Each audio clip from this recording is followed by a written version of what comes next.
अस्सलाम वालेकुम। आप सबको एक दफ़ा फिर खुश आमदीद। और आज हम आपको एक और नई पुरानी कुर्ती को, एम्ब्रॉयडर्ड कुर्ती को किस तरह से नए तरीके से यूटिलाइज़ कर सकते हैं, उसका नए तरीके से डिज़ाइन कैसे बना सकते हैं, वो मैं आपको बता रही हूँ। सबसे पहले इस कुर्ती के बारे में बता दूँ, जैसे आप देख रहे हैं साइड्स जो हैं इसकी फेड हुई हुई हैं, और लेंथ में अगर आप देखना चाहें तो आप देख लें कि ये हाई लो है।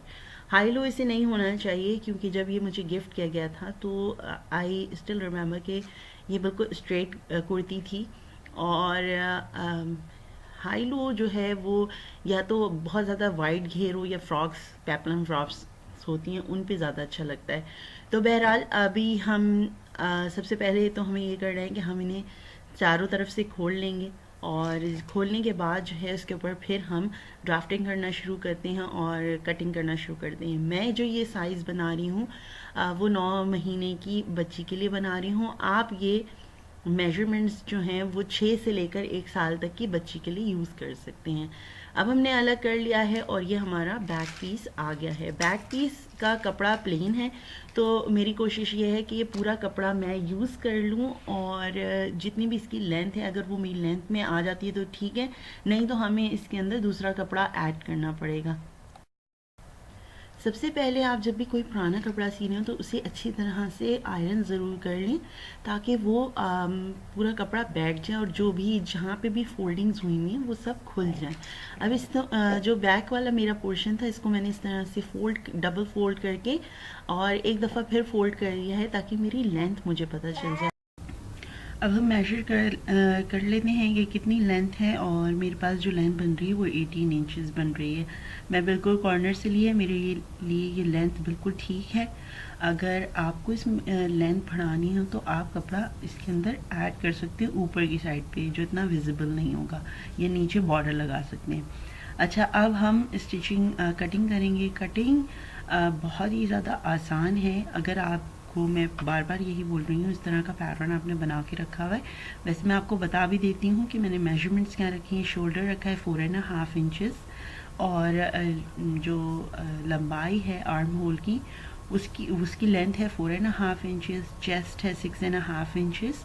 वेस्ट मैं थोड़ी सी फिटिंग में लेकर आऊँगी, और वो होगी 6.5 इंचेस या 5.75 इंचेस। वो स्टिचिंग के वक्त ज़्यादा पता चलता है। और नीचे से ए लाइन रखेंगे ताकि थोड़ा सा जो है स्पेस मिले बच्ची को, क्योंकि बच्चे खेलते हैं, चलने की कोशिश करते हैं, क्रॉलिंग कर रहे होते हैं, तो थोड़ा सा उसे स्पेस मिल जाए।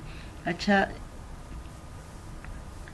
इस तरह से कटिंग करने के बाद हम जो है फ्रंट एंड बैक सेपरेट कर लेंगे, क्योंकि मैं फ्रंट के ऊपर जैकेट लगानी है, मुझे उसके ऊपर स्लिट ओपन करनी है, और बैक पे पैच लगाएंगे हम, क्योंकि हमारे पास इनफ कपड़ा नहीं है कि हम अलग से इसकी जैकेट बना सकें। लेकिन अगर आपके पास ज़्यादा कपड़ा है तो आप जैकेट सेपरेट भी बना सकती हैं, और उसको आप मुख्तलिफ आउटफिट्स के ऊपर इस्तेमाल भी कर सकती हैं। अब ये हमारा एम्ब्रॉयडर्ड जो पीस है इसको हम कटिंग कर लेंगे। इसकी जो कटिंग होगी वो हमारे इनर जो हमने प्लेन ब्लैक कपड़ा काटा है उससे ज़्यादा ही होगी।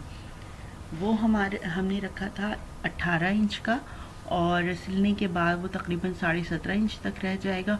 और इसकी जो लंबाई हम कटिंग करेंगे वो 19 इंच कटिंग करेंगे, ताकि ये हमारे पास सिलने के बाद तकरीबन 18 इंच तक बच जाए। अगर आप लेंथ बढ़ाना चाहें तो लेंथ बढ़ा भी सकती हैं।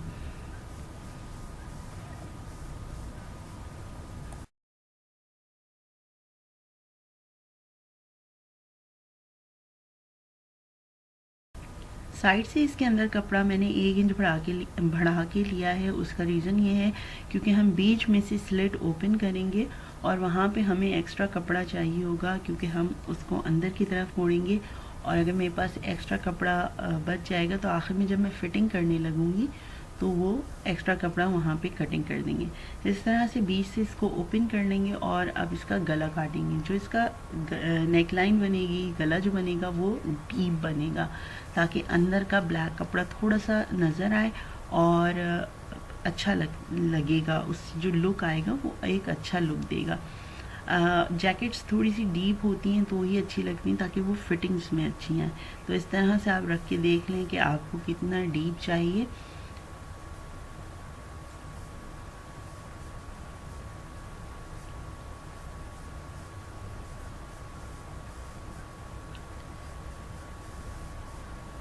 अब मैं गले की जो लेंथ लूँगी वो 4 इंच के करीब लूँगी, ताकि जो वी वाला हमें शेप बनाने में थोड़ा सा गहरा हो। जो अंदर के कपड़े की नेक लाइन होगी वो 2 इंचेस की होगी, लेकिन जो इसकी नेक लाइन बनेगी, जो एम्ब्रॉयडर्ड पीस की बनेगी, वो बनेगी 4 इंच। और इसी तरह आप दूसरा साइड भी करके कटिंग कर लें।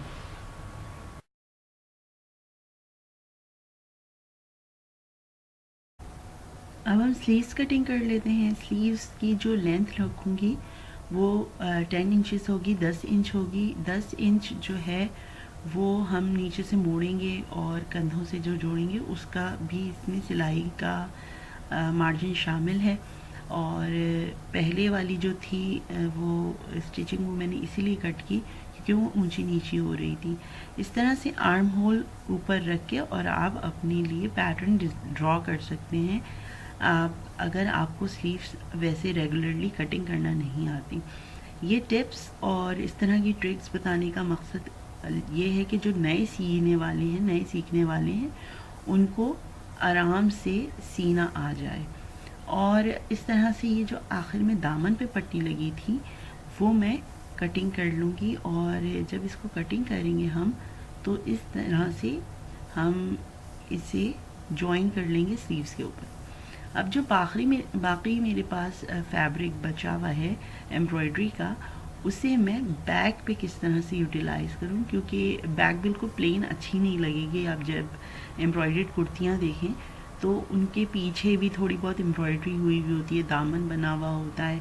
अगर प्लेन होते भी हैं तब भी वो प्रिंटेड फैब्रिक यूज़ करते हैं अगर प्लेन होता है तो इस तरह से मैंने 4x4 की पट्टी ले ली है, चौकोर कपड़ा काट लिया है और उसको चारों कोनों से इस तरीके से बिठा लिया और इसे हम बीच में इस तरह लगाएंगे। आप चाहें तो इसके एंड में एक टसल भी लगा सकते हैं, बहुत अच्छा लुक देगा। और जो बचे हुए पीसीज हैं इनको जोड़ के मैं एक नीचे पट्टी सी बना लूँगी जो बॉर्डर बन जाएगा हमारा। और उसके बाद हम नेकलाइन कटिंग कर लेंगे और स्टिचिंग की तरफ जाएंगे। 1.5 इंचेस इसकी चौड़ाई होगी नेकलाइन की, और बैक से जो गहराई होगी वो भी 1.5 इंचेस होगी और फ्रंट से 2 इंच होगी।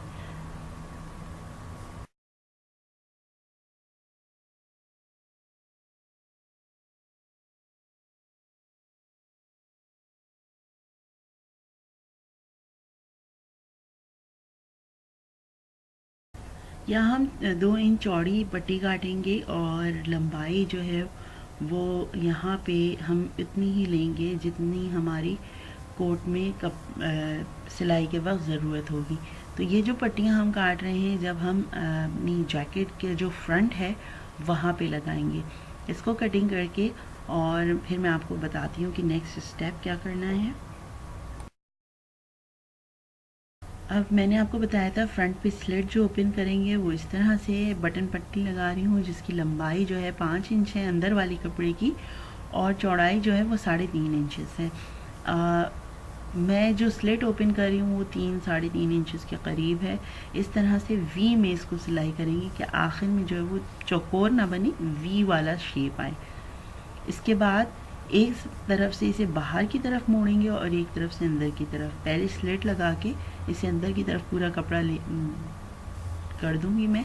और आप इस प्रोसेस को थोड़ा सा गौर से देखिएगा क्योंकि ये थोड़ा कुछ लोगों को शायद ट्रिकी लगे, लेकिन ये बहुत आसान है। इस तरह से इसे मोड़ा और बाहर की तरफ ही देखें, आपने देख रहे होंगे कि पट्टी बाहर की तरफ निकल गई।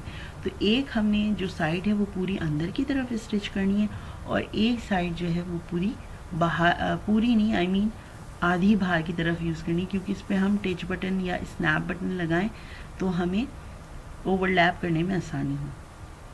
अब ये वाली पट्टी मैं पूरी तरह से अंदर मोड़ रही हूँ।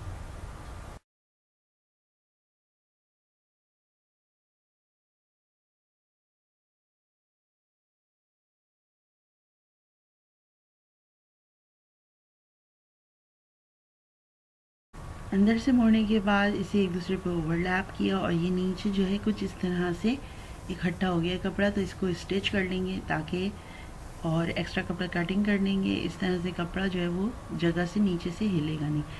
इसके बाद गले की पट्टी लगा लेंगे जो हमने उरेब में कटिंग की है, तकरीबन 1.25 इंच की। और अगर आप चाहें तो पाइपिंग लगा लें, अगर आप चाहें तो इस तरह की पट्टी लगा के अपने गले की फिनिशिंग कर सकते हैं।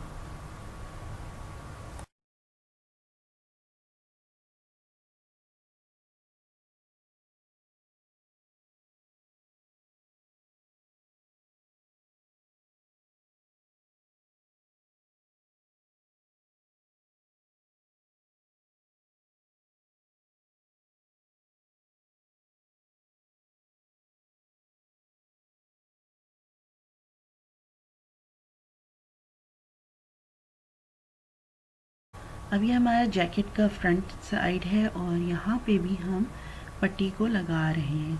मैं एक आपको लगा के दिखा देती हूँ ताकि आपको आइडिया हो जाए कि किस तरह लगाना है। फोल्ड भी करेंगे हम इसे और इसके बाद अंदर की तरफ मोड़ने के बाद आप चाहें तो सिलाई, मशीन की सिलाई से इसकी फिनिशिंग कर लें या हाथ की सिलाई से कर लें, आपके अपने ऊपर है। अगर तो घर के लिए कैजुअल पहनने के कपड़े हैं तो आप हाथ से भी सिलाई कर सकते, मशीन से भी सिलाई कर लें, कोई इतनी इशू वाली बात नहीं है। लेकिन अगर आप कोई नफीस गारमेंट सी रहे होते हैं या कहीं बाहर आने जाने के लिए, तो उसके लिए ज़रूरी है कि आप जितनी ज़्यादा सफाई होगी कपड़ों में, उतना ज़्यादा वो डिसेंट लगता है और प्रोफेशनल सिलाई वाला लगता है। यहाँ पे मैंने कोने उठा के सिलाई किए हैं क्योंकि इससे लुक बहुत अच्छी आती है जैकेट की। और ये छोटी छोटी बारीकियाँ आप लोग जहन नशीन रखें ताकि आपका जो कपड़ा है वो आखिर में बहुत अच्छा फिनिश प्रोडक्ट हो। तो अब मैंने ये जो है वो जैकेट और इनर पीस और जो मेरा बैक का पीस है वो साथ में शोल्डर से जॉइन कर ली है, ठीक है। और इसके बाद सबसे पहले मैंने फ्रंट का पीस रखा, फिर उसके ऊपर जैकेट का पीस रखा और उसके बाद बैक पीस रख के शोल्डर जॉइन की। यहाँ पे मैं स्लीव्स लगा रही हूँ। स्लीव्स जो है वो जॉइन करके मैं आपको इसलिए दिखा रही हूँ ताकि आप देख लें कि डबल कपड़े के साथ भी स्लीव्स लगाने में कोई मुश्किल वाली बात नहीं है, बिल्कुल उसी तरह लगती है जैसे आप किसी रेगुलर कपड़े में लगाते हैं। इसके बाद हम इस तरह से डबल फोल्ड करके अपनी स्टिच कंप्लीट करेंगे स्लीव्स की और इसके ऊपर फिर बॉर्डर को अटैच करेंगे।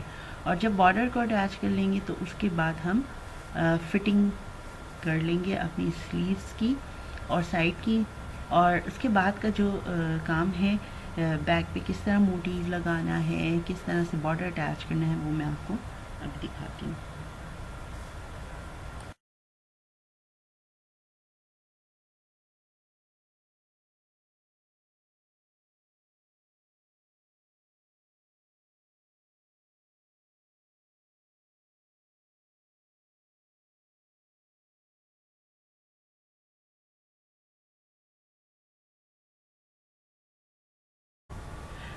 मैंने मुकम्मल तौर पे इसकी फ़िटिंग नहीं की है, सिर्फ क्योंकि मुझे स्लीव्स वगैरह को जॉइन करना था, इसलिए मैंने इसकी थोड़ी स्टिचिंग की है। क्योंकि अभी हमें बैक पे बॉर्डर भी लगाना है और ये मोटिव भी लगाना है। अंदर जो हमने इनर लगाया है फ्रंट पे, उसके अंदर जो नीचे का दामन है उसकी भी फिनिशिंग करनी है।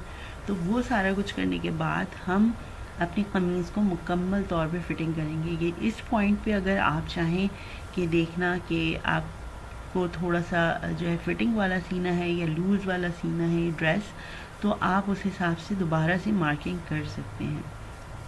और इस तरह से ये मोटिव मैं लगा लूँगी।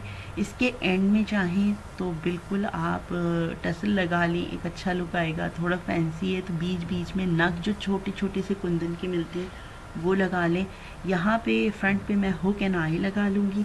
अगर तो बड़ी बच्ची है तो थोड़ी सी फिटिंग के लिए आप या तो फ्रंट पे छोटी जिपर भी लगा सकते हैं 5 इंच की, या फिर आप 2 हुक्स लगा लें। अब ये बॉर्डर मैं अटैच कर चुकी हूँ और इसकी वीडियो जो है वो स्किप हो गई शायद, तो इसको इस तरह से मैंने लगाए, सारे छोटे पीसेस मैंने जॉइन कर लिए थे। और जो प्लेन फैब्रिक मैंने यूज़ किया है ये स्टिफ मटेरियल है, थोड़ा सा जो है वो कह लें कि थोड़ा हैवी है। क्योंकि आप जब बॉर्डर बनाते हैं, अगर आप हल्का कपड़ा लेंगे तो तो उसमें झोल आ सकता है। जो ऊपर वाला फैब्रिक है उसमें वो हल्का मटेरियल है, उसमें झोल आसानी से आ सकता है। तो बॉर्डर जो है वो पूरे कपड़े को एक फाइनल लुक देता है। तो इसलिए आप कपड़ा अगर आप डिफरेंट भी यूज़ करना चाहें, क्योंकि ये अंदर की तरफ है तो इसमें कुछ पता नहीं चलेगा। तो इसलिए इस तरह से मैंने ऊपर और नीचे रख कर और बीच में सिलाई लगा ली है। और इस तरह से आप देख लें कि कोई सिलाई ऊपर की तरफ विजिबल नहीं है। इसके बाद हमने अंदर की तरफ जो है वो अपना दामन फिनिश करना है, साइडों से जोड़ के नीचे का बॉर्डर फिनिश करना है। और ये आप फाइनल लुक देख लें, आप देख सकती हैं कि पहले ये किस तरह से लग रहा था और अब किस तरह से लग रहा है।